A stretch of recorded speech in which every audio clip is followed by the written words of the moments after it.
শুধু দর্শক বন্ধু, আপনারা দেখছেন একে নিউজ বাংলা। আর এই মুহূর্তে উপস্থিত রয়েছি ক্যানিং পূর্ব বিধানসভা জীবনতলা।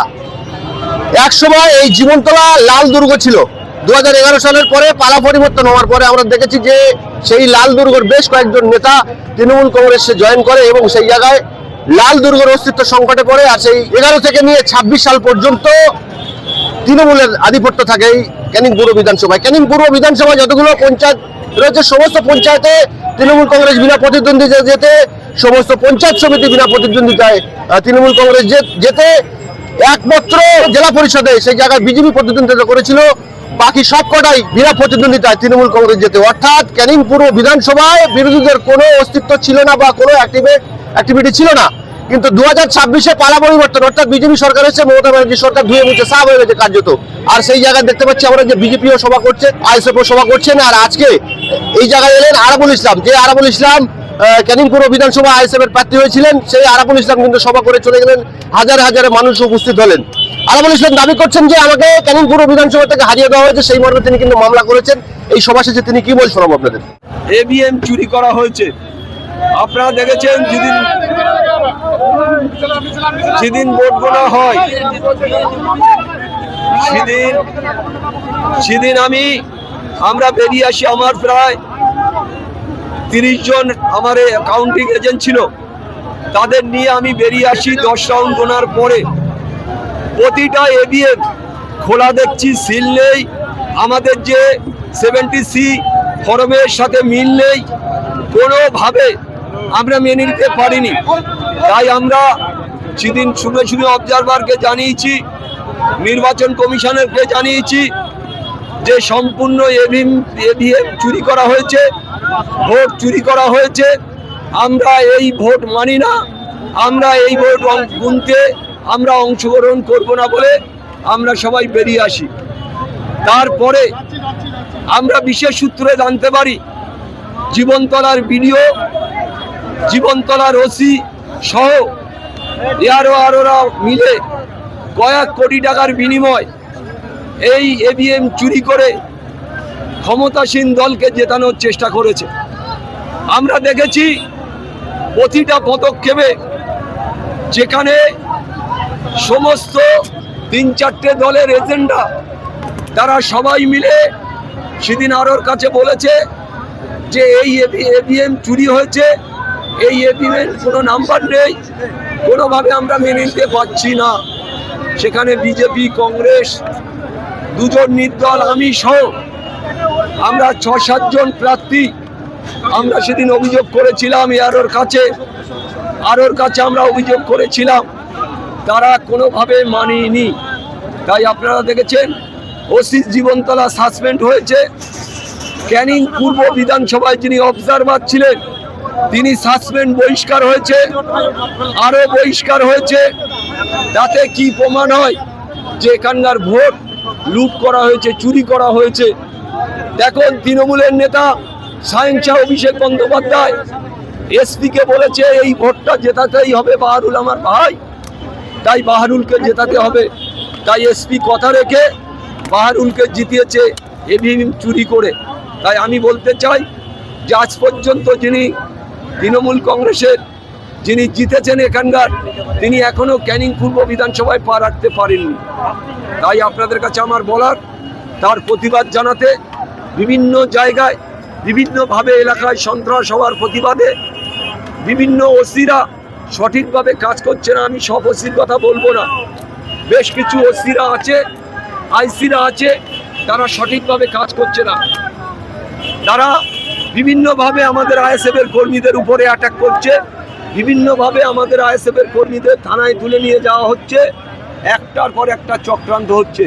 তাই আমি সিদ্ধান্ত নিয়েছিলাম যে আমরা জীবনতলাতে একটা বড় মিটিং করে মানুষকে অবগত করব। সেটা আজকে আমরা করেছি। আপনারা দেখেছেন প্রায় 50,000-এর মতন মানুষ হয়েছে, কয়েক কিলোমিটার জুড়ে অবরুদ্ধ, সমস্ত ছাতে হাজারে হাজারে লোক দাঁড়িয়ে আছে। আমরা রোড সাইড দেখেছি, কয়েক কিলোমিটার রোড সাইড অবরুদ্ধ হয়ে আছে। তাতে আমরা দেখেছি প্রায় 50,000-এর মতো মানুষ সমাবেশ হয়েছে এখানে। তাই আপনাদের কাছে বলতে চাই, আমার ক্যানিং পূর্বর সমস্ত নেতৃত্ব কর্মী যারা আজকে মিটিংয়ে অংশগ্রহণ করেছে, তাদের সবাইকে শুভেচ্ছা অভিনন্দন জানাই ক্যানিং পূর্ব বিধানসভায় আইএসএফ এর পক্ষ থেকে। তাই আপনাদের কাছে আমার বলার যে এখানে সম্পূর্ণভাবে আপনি যে অভিযোগ করছেন, ইতিমধ্যে ক্যানিং পূর্ব যিনি বিধায়ক নির্বাচিত হয়েছে তিনি কিন্তু শপথ নিয়ে বিধানসভার অধিবেশন চলছে, তাহলে আপনি এখন যেতেই পারে, কে কোথায় যেতে পারে সেটা তো বিচারও আমরা অভিযোগ করেছি, আমরা জানিয়েছি, এর মধ্যে তিনজন সাসপেন্ড হয়েছে। কে বিধানসভায় যাচ্ছে কে যাচ্ছে না সেটা আমাদের কাছে বড় কথা নয়, আমাদের কাছে বড় কথা আইন। আইন বলে জিনিস আছে, আমরা হাইকোর্ট করেছি, আমরা দেখতে চাই আইন বল কি বলে। তারপরে তার যদি হিম্মত থাকে তিনি ক্যানিং বিধানসভার বিধায়ক হিসাবে এখানকার মানুষের কাছে একটা মিটিং করে দেখান যে তার কতটা জনপ্রিয়তা, আর তিনি জিতেছেন কি জিতেননি সেটা ক্যানিং পূর্বের মানুষ জবাব দেবে।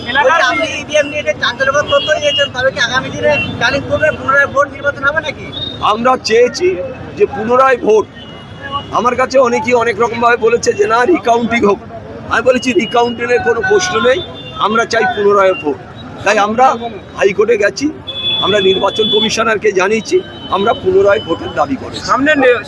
সামনে বকরিদ এবং সেখানে মানুষ উদ্বেগে আছে, গরু কুরবানি দিতে পারছে না, 14 বছরের নিচে একটা ব্যাপার হচ্ছে আইনের রাস্তায় চলবে, কুরবানি হবে কি হবে না এখনো পর্যন্ত ঠিক হয়নি।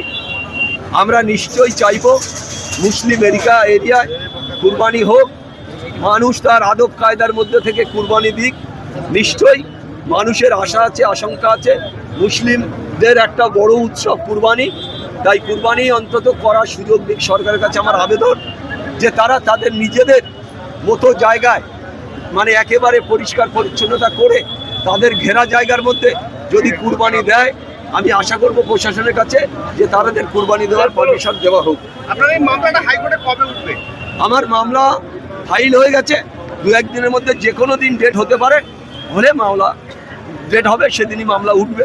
আপনার পক্ষ থেকে হাইকোর্টের কোন আইনজীবী? আমি সেটা তো এখন বলবো না, এখন অনেকেই তো চোর আছে, আবার তার পায়ে জড়িয়ে ধরতে পারে। আমি শুনছি যিনি এখান থেকে জিতে দেন তিনি বিজেপির কাছে চলে যাওয়া হয়ে গেছে, যে আমার যেন এই এমএলএ পদটা না যায়, তিনি বিজেপির এক হেভিওয়েট নেতার বাড়িকে হাজির হয়েছে। তা এখন আমি কার কোন উকিল দেবো সে তো তার কাছেও হাজির হতে পারে, সেই জন্য তো আমি কারোর নাম বলছি না। হাইকোর্টে আপনারা দেখতে পারবেন নেক্সট উইকের, এই উইকের মধ্যে যে কেস উঠেছে, কি অর্ডার হচ্ছে, আপনারা সবাই বাংলার মানুষ জানবে, ক্যানিংয়ের মানুষও জানবে। ক্যানিং পূর্বের বিধায়ক যে জায়গায় আপনি বসে সভা করছেন, ইলেকশন চলাকালীন সঠিকভাবে সভা করতে পারেননি, আর আজকে কার্যত তিনি ঘরবন্দি, কি বলবেন? কে কি ঘরবন্দি, কে কোথায় আছে আমার দেখার দরকার নেই।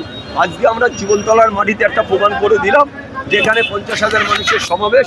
জীবনতলার মানুষ আরাবুল ইসলামকে চায়, আরাবুল ইসলামের ডাকে এই লোক, অন্য কারুর কিছু কথাই নয়। আরাবুল ইসলাম 2 দিনের নোটিশে সবার সাথে কন্ট্যাক্ট করে আজকে এই মানুষ হয়েছে। আমরা মনে করি যেখানে মিটিং ডাকবো, আইএসএফ এর মিটিংয়ে ভাইজানদের নির্দেশ আদেশে হাজারে হাজারে মানুষ সেখানে উপস্থিত হবে, এটা আমার ধারণা।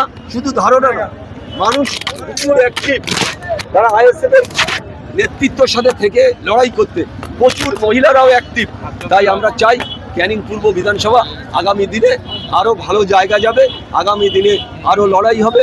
আমি সমস্ত ক্যানিংবাসীকে শুভেচ্ছা অভিনন্দন ভালোবাসা জানিয়ে আমি আমার বক্তব্য শেষ করছি। ক্যানিং পূর্ব বিরোধীর সঙ্গে সামনে পঞ্চায়েতে আপনারা কি টার্গেট আছে? এখনো দেরি আছে, সেটা সময় কথা বলবে, নিশ্চয়ই আপনারা জানবেন।